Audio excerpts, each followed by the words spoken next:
Kaget aku. Piye, Mbok? Iki kandel kagen jreng. Udah jadi mantannya ready. Ki. Cucuk kondangnya Jawa Timur.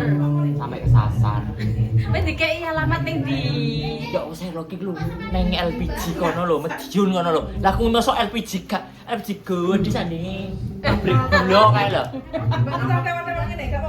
Mbak, anu kurang anu iki. Iki nih.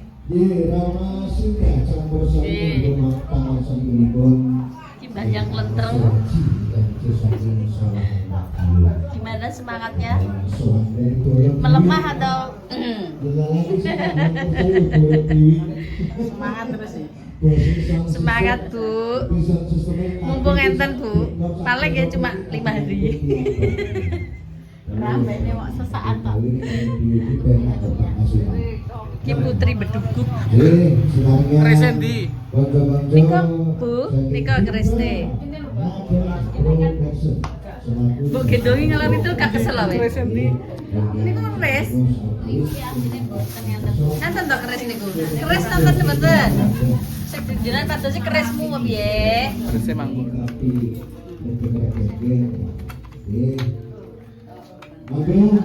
Mbak Ewayu ya.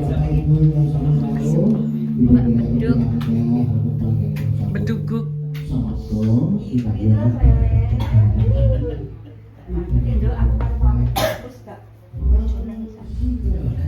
Lah, foto kurang nek sing ngomong.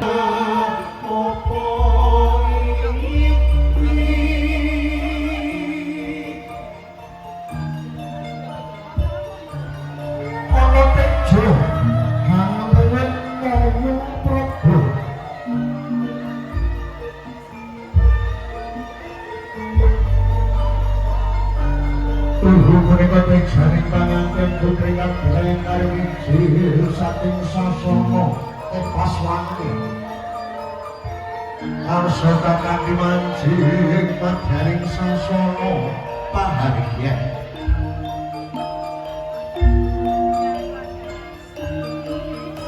mudhar busananing panganten putri kang hanembur busananing prameswari nata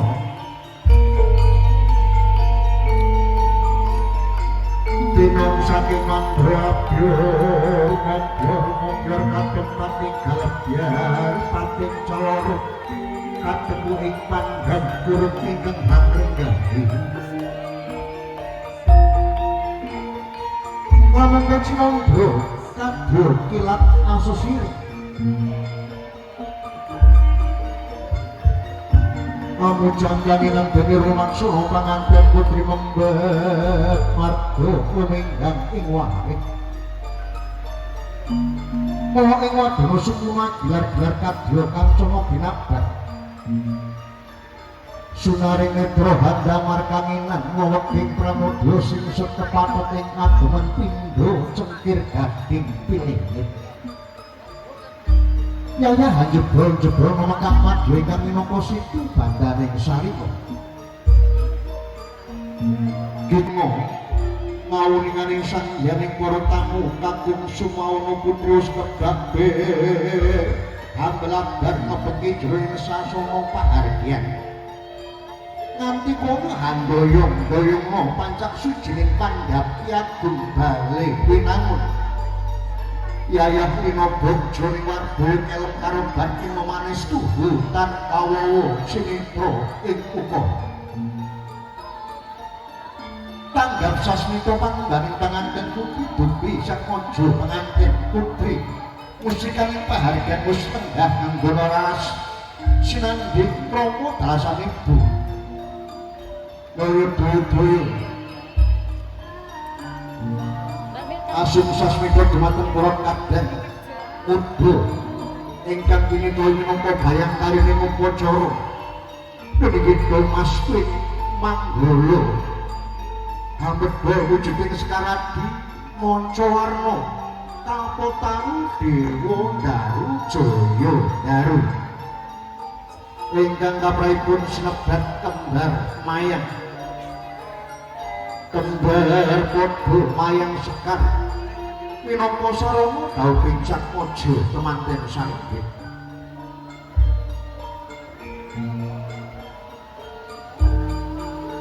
para kadang domas pinilih para putri kang mumpuni kardi dasar menangati atur pandai mring Gusti Murga pijejering wanita jati nulang mring laksitaning para putri datan kanggung Dwi Manggala minangka talang pati ya Pratiwa Manggala Suba ya satriya sakembaran kembar dedeke kembar busanane kembar bagus lamun Sinandra kadya jambe sinikan Mangkeus keparing habet wujuding sekaradi manca warna daya-daya Dwi Manggala alsa kadheten jengkar saking sasana paregyan tumuju wonten papan palwanipun panganten kakung esine sedherek jengkaraken sapraja panganten kakung tumuju wonten ing sasana paregyan tetapi dalam nyerbu ada pidi-pidon ingkang sampun keparkiriji Allah ya Nabi salam alaika ya Rasul salam alaika ya Habib salam alaika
Balik.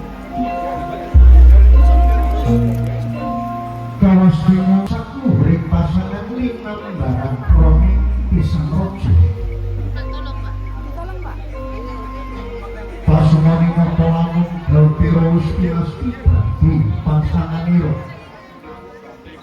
kang agung kinudang-kudang bangkit manggiring pribadi winingguh ing kawibawan jejering kalih brahma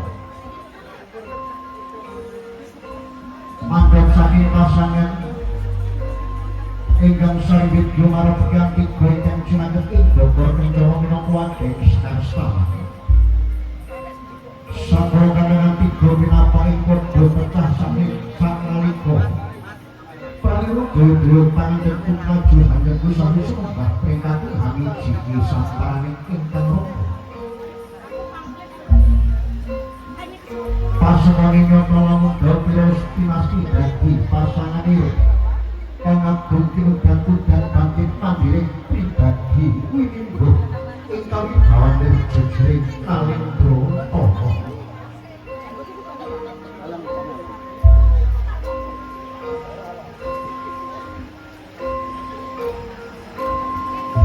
paripurna genya hamiji samaring kang rangka angin sari-sari sukerta Dewi bojo parang busana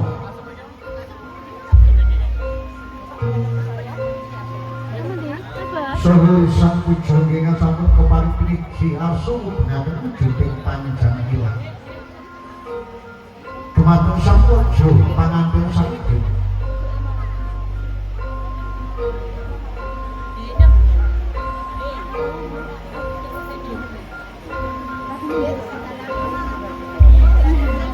ing tangan sampun dinyo manut bebrayat kemanten srigit saged panjang genyo manut bebrayat panjang genyo manut bali wisma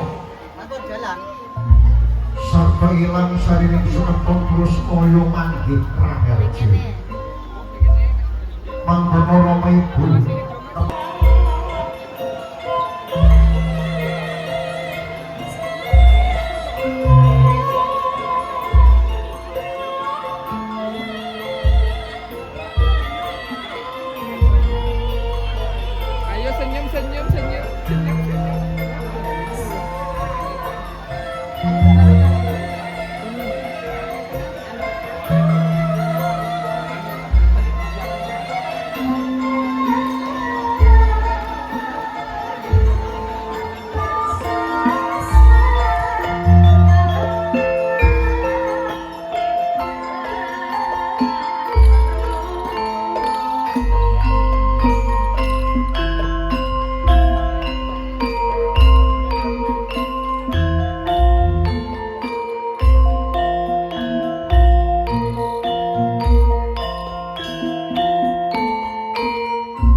Bapak Ibu sawetawis kadang pisan sampun kepanggih aben ajeng kaliyan yenipun babungen kula Bapak Suman Ibu Lili Uda Indrawati kepara kadhiraken pinaringgih yenipun kadang pisan Sutresna nggih sawetawis sinambi lelenggahan kanthi mirunggah katut dumateng para kadang Sutresna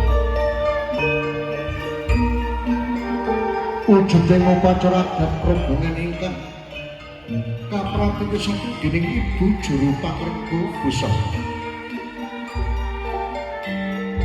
Dherekaken musraning pahargyan temanten saringgit arsa sowan wonten ngarsanipun ingkang Rama dalasan ingkang Ibu.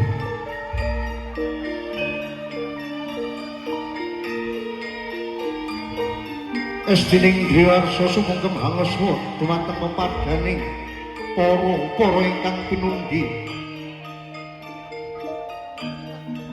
Dumateng ingkang Rama dalasan ingkang Ibu tuwin kadang besan Sutresna.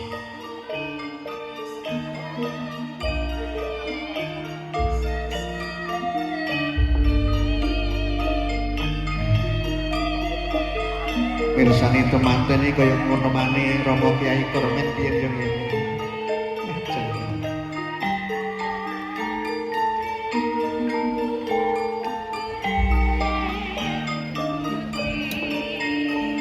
Kawasnya ingkang temanten putri Rizka Pravitasari sumungkem dumateng ingkang Raka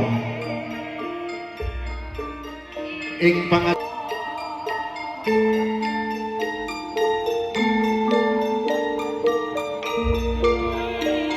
lan den rumaksana panganten saringgit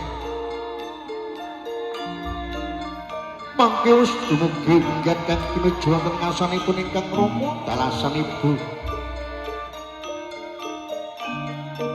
Nedha tumungkul hamari kula yayah konjem ingkang toladaning panganten saringgit. Tangkeping astu sumembah mring jengku kanan sinartan ana ing cetha ingkang rumasuk ing sanubari. Nyanyandang rumentaing pangastawa ingkang saking Rama dalasan ingkang Ibu.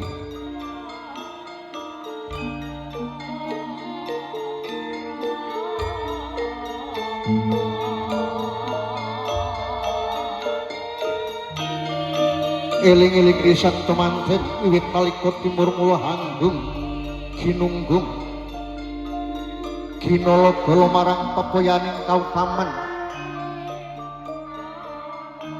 Mila boten momoka genya sowan wonten ngasaning Rama Ibu nyuwun tambahing donga pangestu. Muring genya mangung bebrayan antuk ridhanipun. Ingkang marang Rama kang wis amugir jiwa radanira. Sarta inget marang Ibu kang wis kawoko dadi pamanio bodho sakebeting sangang wulan 10 dina. Sarta anting hanggo takwit kalaning samono nganti dewasa.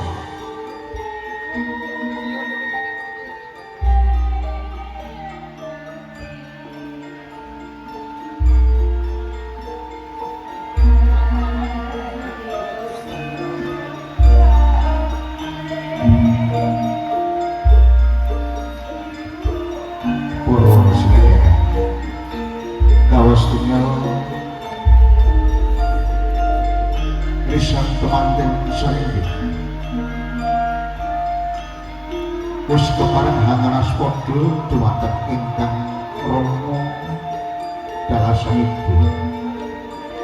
Sapunika kawastinya aspada dumateng kadang desa.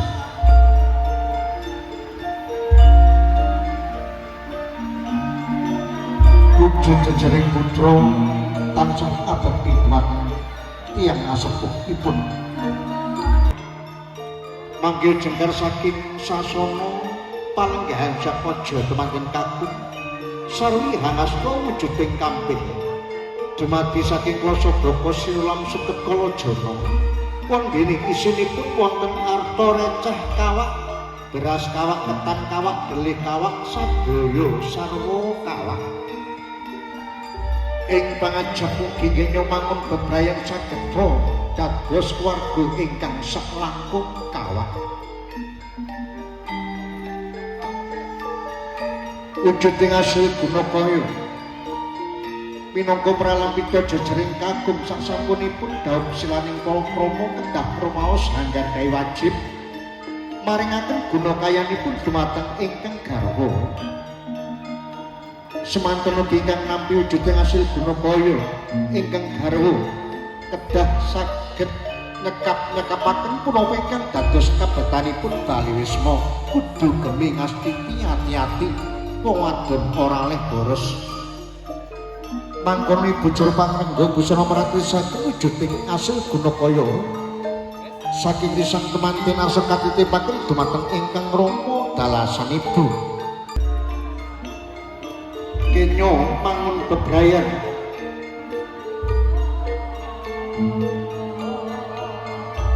kiat anget be pacobaning Gusti temah panggih bebrayan ingkang ayem tentrem lestari widodo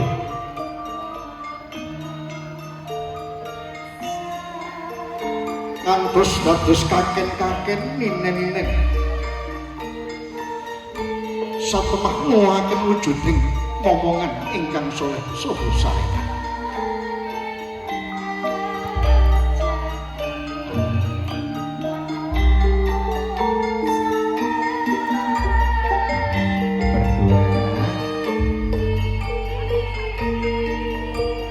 Satu kali makan sendiri-sendiri.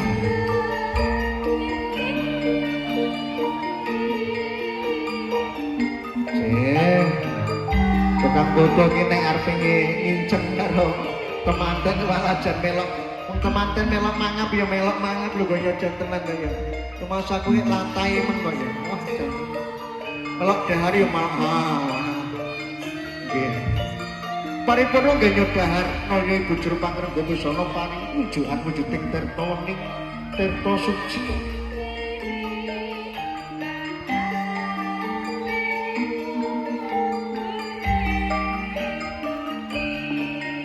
Deniro dahar gembul sampun paripurna daya-daya sapaja temanten arsa wujud-wujuding tirta kuning utawi tirta perwitasana. Ugi kanthi weninging penggalih miwah menepingkal bukan tinemu hayu hayem sarta hangayung menggah bebranipun putra temanten sakit sagung para sinedahan sawetawis paripurna upacara adat krobongen kapungkasi nggih temanten sarimpit dahar kumpul utawi dahar kelima.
kali sebutan akeh terus terus kepanjangan di lisan putra makin sakit terus semangatnya Yuska Prabhupada Salina Indi balasan bagus Surya Indi Prakan Spiti terus pangkat lagi kemunculan sasuna bahagia terus pikir jalan mana Mbak Titik nah ini sing kok pilih sing ini kabel apa sing orang kabel Nyun sewu Bapak Ibu sedahan mungkin yang sama kapan nampil wujudin pasugatan Ibu Rabi menikah pasugatan ingkang pungkasan wujudin spontan awak mau sebagian baru waalaikumsalam warahmatullahi wabarakatuh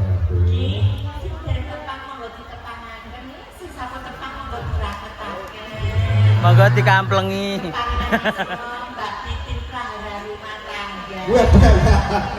wah itu jenenge pelakor ya pelakor lah iya prahara rumah tangga oh coba ya ada lah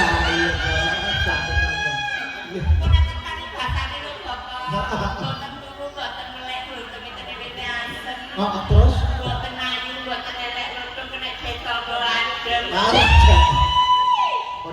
iya aku kok wedi kok langsung ngalih aku kok wedi aku paling aku lebih orang ayu orang lain untuk tampil mendem lihat yo gegek kok padaran semua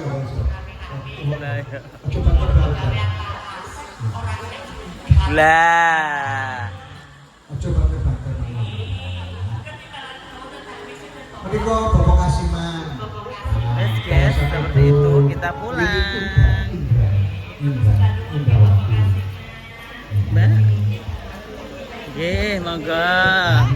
nggih monggo dalam mau potong nggih sekedap nggih satu-satu nggih monggo